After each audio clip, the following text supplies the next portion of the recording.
Auzubillahi minash-shaytonir-rojim. Bismillahir-rahmanir-rahim. Yo'tal to'g'risida gaplarimiz ketayotdi. Suhbatimiz davom ettiramiz. Yo'talning turlari. Endi mana hozirgi kunda allergik yo'tal deb qo'yishadi. Xo'sh, o'zi nima? Allergik kasallik nima? O'zi bor narsami? Allergik yo'tal o'zi nima? O'zi qanday yo'talga o'zi ta'rif allergik yo'tal deb beriladi. O'zi asli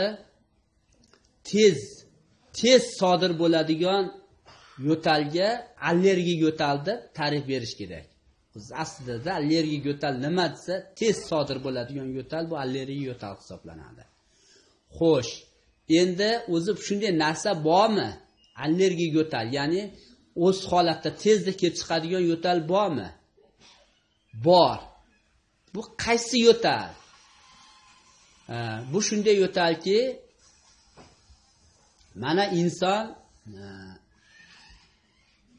shirinlik, masalan, mana o'rik-shovla deylik, o'rik-shovla iste'mol qilinyapti. Unda shirinlik bor. O'rik nihoyatda bir shirin narsa, shirinlik bilan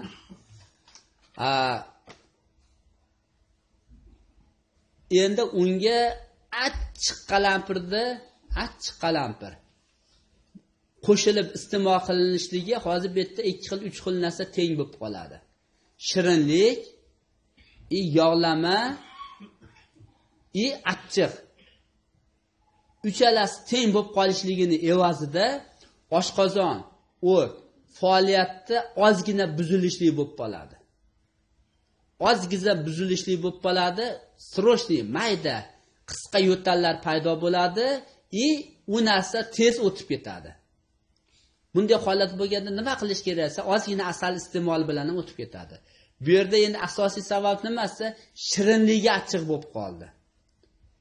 O't ichki funksiyalarda jicha buzilish bo'ldi. Uni evaziga bosh miya haligi narsa proses tezroq o'tishligini ta'minlash maqsadida haligi insonda tez qisqa yo'tallar bo'lishligi bu allergik yo'tal mana shu hisoblanadi xolos.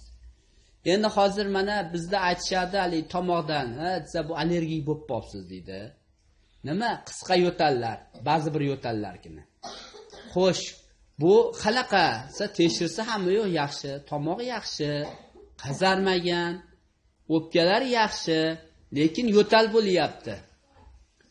Tomoqdan yo'tal bo'lyapti, qisqa yo'tal. Xo'sh, buni ham allergik yo'tal bo'lib qolibsiz. Hechcha nima bo'lib qolibdi deyiladi. Yo'q. Aslida bu allergik yo'tal emas, bu ko'proq bolalar ichida ham sodir bo'ladi. Bu nima deydigan bo'lsa, bu tomoqdagi nerv sistemasida funksional buzilishlik. Bu qanday nimani evaziga bo'lishligi mumkin. Hozir mana har xil mana chetdan keladigan har xil bir shirinliklar ham bo'lib ketdi-da. Endi shunday holatki, biz u narsalarga hech kim garantiya bera olmaydi. Shirinlik shu daraja bir endi haligi nima deydi? Bozorim yaxshi bo'lsin deb har xil shunaqangi bir holatlar qo'shilganki, haligi shirinliklarning ta'sirida tomoqda ozgina yorilishlar bo'lib qoladi, nerv sistemasi. Shunda nima holat bo'ladi desa, shunda mayda mikro ko'zga ko'rinmaydigan darajadagi qurtlarning tushib qolishligi tomoqga-da. O'shini evazida tomoqda sal qichishganga o'xshagan holat deydi haligi bunday yo'tali sal nima bilan kalta yo'tal bilan bu turaveradi. Endi bu yo'talda hid bo'lmaydi. Bu yo'talda nerv sistemasidan ketib bunaqa holat bo'lib yo'talgan yo'talda hid bo'lmaydi. Endi bu qachon qaysi paytlar esa bu yo'tal ko'proq davom etaveradi, ko'proq kechqurunda yotganda ko'proq mashina narsalar ham sodir bo'ladi. Mayda kalta yo'tallar bo'lib turadi. Bu o'sha tomoqda tushib qolgan mayda, ko'zga ko'rinmaydigan mikro qurt deymiz. Endi ko'proq mikroorganizmlar shunaqa har xil holatlar nima bo'lib qoladi? Asha nerv sistemasiga tushilgan qurtlarning evaziga insondagi mayda yo'tallar. Bu asli allergiya yo'talmas, tomoq davolansa, xudo xolasa yaxshi bo'lib ketaveradi. Yana bitta allergiya yo'tal deb qo'yishadi. Bu qanday yo'tal? Bu shunday narsaki, xo'sh, insonda ba'zi bir insonlar biror bir tutunli joyga kirganda yo hidli joyga kirganda yo'tal paydo bo'lishligi. Nima desa, deydi, shunga allergiyam bor ekan deydi. So'rasada, shu tutunga, munga yo munga kirganingizda allergiyangiz bor ekan deydi. Yo oshqozonda ushlab qolishligi, yo haligi insonda boshda ushlab qolishligi, biror bir organizmda ushlab qolishlik darajasi. Xo'sh, u yerda ishlaydi, bor yana bir 15 ta odam ishlasa, bitta haligi odamda o'sha holat bo'lyapti xolos. Nimaga endi yerdagi holat boshqa odamga o'zini ta'sirini ko'rsatmayapti? Nima endi unga ko'rsatyapti? Shunday holatki, haligi insonda yetarli darajada organizmida o'zi daji hali his qilmagan bir kasallik bor. U qanday kasallik bo'lishi mumkin deydigan bo'lsangiz, masalan, miyani oladigan bo'lsak, miyani ichida og'riq beradigan, insonga sezdiradigan hujayralar yo'q. Ichki miyadagi kasallikdir. Yo boshqa bir organizmdagi biror bir holat, yo masalan, sahr darajalari, ichidagi biror bir kasallikning evaziga o'sha organizm kerakli darajada kurashyapti. Endi unga haligi oshiqcha tutun yoki chang yoki bir hali hidli joyga kirishlik mumkin emas. Bosh miya unga quvvati yetmaydi.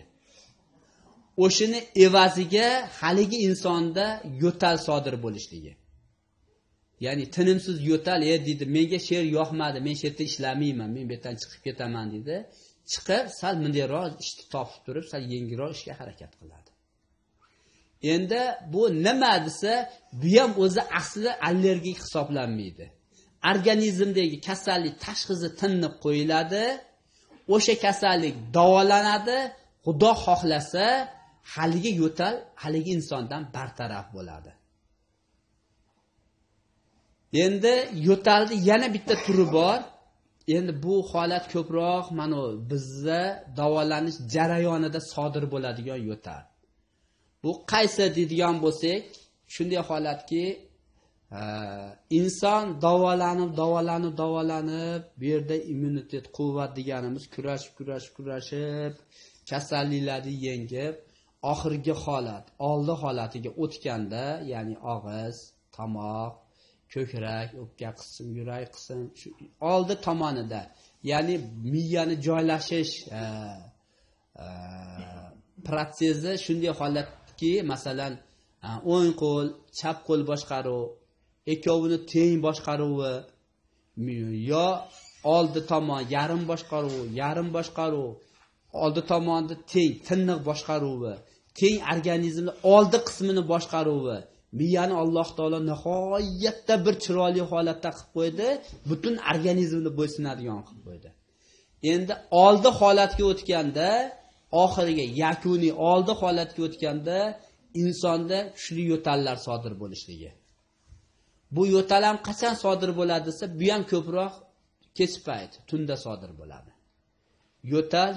Yo'tal bilan oxirgi holatlari uyqusizlik, yo'tal bilan haligi narsa to tepada, masalan, ko'zda achishish, ko'zdagi holatdan boshlangan bo'lsa, og'iz, tomoq, to buyog'i oshqozondan pastga o'tib olgunga qadar nerv sistemasida tozalanish. Haligi yo'tal sodir bo'lib turadi. Endi bu kasallikmi desa, yo'q, bu ham kasallik emas. Tozalanish jarayoni davom etyapti. Xo'sh, biz bu holatni qanday bartaraf qilamiz deydigan bo'lsak, masalan, kimnikidir mana 20 kun, 21 kun, kimnikidir 1 oy, kimnikidir 5 oy, kimnikidir 10 oy vaqt. Endi bu vaqt qayerdan olinadi?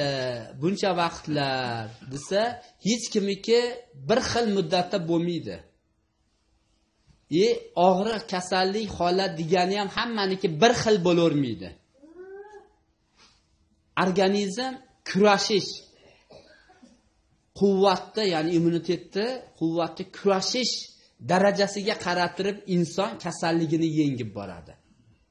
Kimdadir boshida sodir bo'lsa, kimdir masalan 15-20 kun ichida organizm zo'r, kasallik bitta xolos, haligini yengib boryapti.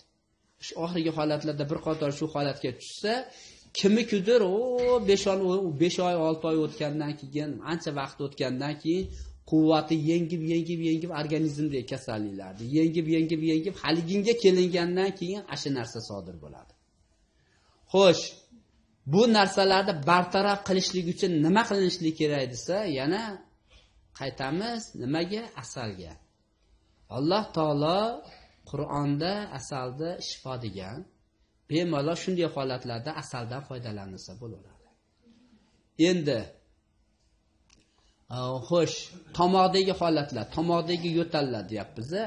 Bunda qanaqa deyiladigan bo'lsa, bunda ham tomoq asal bilan artiladi. Mana ligolda artamiz-ku ko'proq. Xuddi shunday holatga o'xshab qaynab ilimli bo'lgan suvga asal desa darajasi ko'proq bo'ladi, bu ham suyuq holatda bo'ladi. O'sha narsa bilan prinsipda tomoqlar bemalol bir qator artilib olinadi. Xudo xolasa, haligim bilan tomoqlar sekin normativ tushib ketaveradi. Yana yo'tal bor, mana bu allergikka o'xshagan yo'tal yana bittasi. Chunki allergik deb ta'rif berganimiz allergik o'tib ketyapman. Bu nimaniki deydigan bo'lsa, hozirgi kundalik tumov deymiz-ku. Fasldan faslga, issiqdan sovuq o'tish jarayonlarida insonda immunitet, quvvat ishlab chiqarishlikda bo'ladigan jarayon. Bu ham jicha yo'tal bilan bo'lib o'tiladi. Bu kasallikmi deyilsa yo'q, bu ham kasallik emas. To bu qachon tugaydi desa, bu jarayon tugaganda tugaydi. Inson o'zidan kuchli vaksina ishlab chiqarib olgandan keyin mana jarayon tugaydi. Ya'ni o'sha gripp deymiz-ku hozir. O'sha tumov holatidagi, ya'ni fasldan faslga, issiqdan sovuqqa moslashish jarayonidagi ketayotgan proses, quvvat vaksinalar chiroyli holatda ishlab chiqarib bo'lgandan keyin u yo'tal o'z-o'zidan sekin g'oyib bo'lib ketadi. Unga alohida yo'tal dori, boshqa bo'lak bu narsa qilish shart emas. Endi shunday holatki, ba'zi holatlarda mana hozirgi kunda meditsina aytadi, 500 dan oshiq asorat tashlaydi gripp. Xo'sh, bu nimani evaziga tashlaydi? Nimani evaziga tashlaydi? Bu shunday holatki, bizda noto'g'ri davolanish, proses ketayotganda noto'g'ri holatlar bilan davolanish deydi, evaziga shunaqangi holatlar kelib chiqishligi mumkin. O'shuning uchun bu holatda noto'g'ri davolanish degan bitta narsani to'g'ri tushunib olinglar. Bizda mana vaksina ishlab chiqyapti. Vaksina ishlab chiqarish prosesida insonda kuchli istimalar bo'ladi. Istima nima desa, istima ham Alloh taoloning rahmati hisoblanadi. Biz nima qilamiz desa, mundayda, buni hozirgi tilimizda bunday qo'polroq bo'lsa ham tushuntirib beraman. Siz masalan nimasiz, haligi nima deydi? Trenerisiz, boksyorda 3 minut bechora borib ringda rasa solishib chiqqandan keyin siz uni yelpib, suvni ishtirish o'rniga yana kamiga bag'da urib yana boksga kirgizib olgan bilan teng bo'ladi. Istimani tushirishlikda. Nimaga deydigan bo'lsa, bu istima bilan vaqt nimalar nihoyatda quvvat, nihoyatda kuchli kurashyapti turadi. Siz haligini istimani tushirishga harakat qildingiz, haligi insonda uje zaiflik, yangishlik bo'ladi. Vaksina ishlab chiqarilayotgan organizmda yangishlik bo'ladi. Biz istimani tushirishimiz noto'g'ri. 37-38 2 kun, 3 kun turadi. Misolda, bu bilan inson o'lib qolmaydi. Tabiiy holatda harakat qilishlik mumkin. U ham tabiiy qanday esa, tanaga bu narsalar surtib, ya'ni xalq tabobati bo'yicha narsalardan surtib turib istimani tushirsa bo'ladi. Lekin ichki organizmda, ya'ni ishlab chiqayotgan asosiga paqida tashab beradigan bo'lsak biz nimani istima tushirishligiga, ya'ni kuchli narsalarni tashab beradigan bo'lsak, o'sha organizmda albatta eslaringizda tursin, asorat tashlashlik bo'ladi. Grippdan asorat qopti. Qayerda? O'pka yo'lida qopti. Yo'talyapti, g'ijillayapti, bu yerda ozgina nima balg'am yig'ilyapti. To'g'ri, haqiqatda shunaqa holatlar bo'ladi. yo bo'lmasam ha desa ko'zi, yo mana ichki tomonlar, gaymarit bo'lib qolish holatlari, ya'ni gaymor bo'shliqlarida tiqilish holat bo'lib qolib, ya'ni haligi joyda, ya'ni kurash darajasi chataq. Siz masalan o'sha paytda nima edi birinchi yordam? Chiroyli holatda burundan bir asal o'tkazib, haligidagi pazuxadagi shamollash darajalarni ko'tarishligida siz uni o'rniga isitma bilan tushirib, haligini yotqizib qo'ya qoldingiz. Shuni evaziga ma'lum bir darajadagi asoratlarni tashlashligi. Yana shunday holatki, ba'zilarimiz nima qilamiz? Protez rasa ketib turgan bir paytda haligi ishlatayotgan dastro'molimizni burunga ham ishlatilaveradi, ko'zga ham ishlatilaveradi. Bilib qo'yilsa, bir marta shunday tegishiga ko'zda juda haligi sezuvchanligi kuchli-da. Chunki ko'zda Alloh taolo nihoyatda bir mo'jiza qilib yaratgan, unga boshqa bir to'xtab o'tib ketamiz. Sirazi haligi holatda ko'z jichcha haligi nimadan zararlanib qolishligi. Shuni evaziga ko'zdan suv oqib turishligi.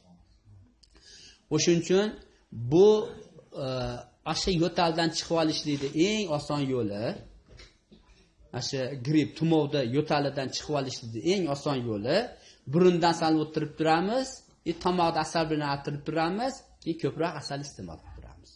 Xudo xolasa, organizm, bilasizlar, asalda yaxshi xususiyatlari bor, organizmni ancha yoshartiradi, kuchaytiradi, chiroyli holatda faslga moslanib oladi.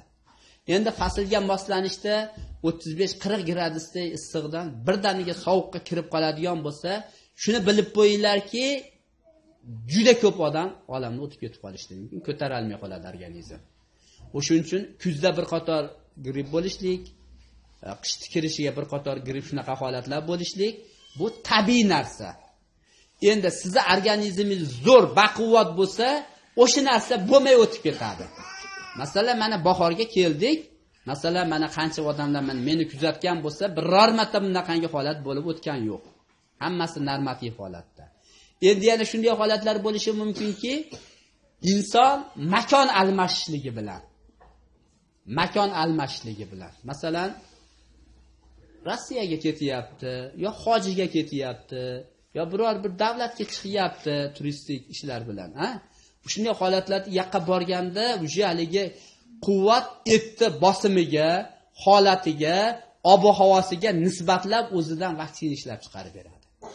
O'shunda ham haligi insonda jichcha haligi hozirgi aytganimizdek holat 2-3 kun shunaqangi protseslar bo'lib turadi. Unda ham u bu narsa qilib olishlik emas. Hozir mana nima deydi? Grippga emlashlik deydi. Bu to'g'ri narsa. U qaysi holatlarga deydigan bo'lsangiz, safarga chiqishlar bor-ku, masalan, hojiga borishlik, boshqa bir safarga chiqishlar emlab qo'yilsa, quvvatni haligi holat kuchaytirib turadi, ertaga havoga moslashlik oson bo'ladi. Erta shunaqangi bir protseslar bo'lmasdan o'tib ketadi. Endi hozirgi aytganimizdek hammasiga yondashishlik, xudo xolasa, asal bilan bo'lib turgani inshaalloh ma'qul bo'ladi. Hozir yana vaqtimiz ko'p ketib qoladi, yo'taldi, qolganini davom ettiraveramiz boshqa kun. Assalomu alaykum.